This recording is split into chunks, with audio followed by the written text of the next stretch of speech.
Immigration answers. I'll start with you, Matthew. First things first, let me get straight to the nuts and bolts of it. Do you think we should even control our borders or have open borders? I mean, I'm kind of empathetic to the idea of having open borders in the sense of having a generous immigration plan. You know, there's some broad economic research that suggests that immigration is one of the best things you could do for the world in terms of boosting productivity, letting people live where they're most able to work hard and contribute to society.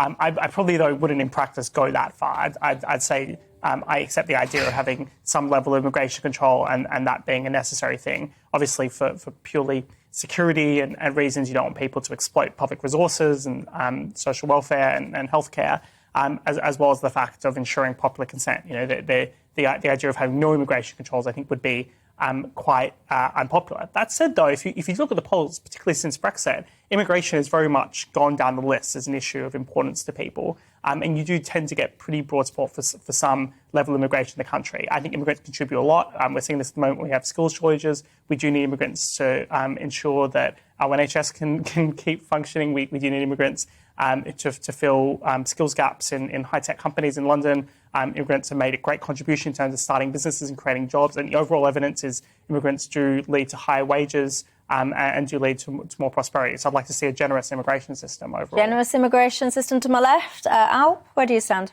We have got an only too generous immigration system. We need to tighten it considerably, frankly. And if the contenders for the leadership of the Conservative Party have any sense, they will start addressing this issue. I hope they were listening in, frankly, because so far they haven't discussed immigration at all.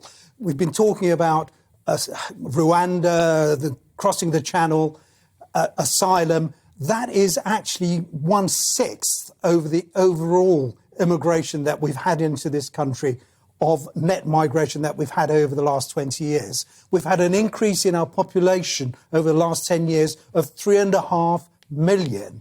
Now, your opener said 60% of that was the result of immigration. In fact, if you take into account the children born to those who have come here, we're actually talking about 80 to 90% in recent years from immigration.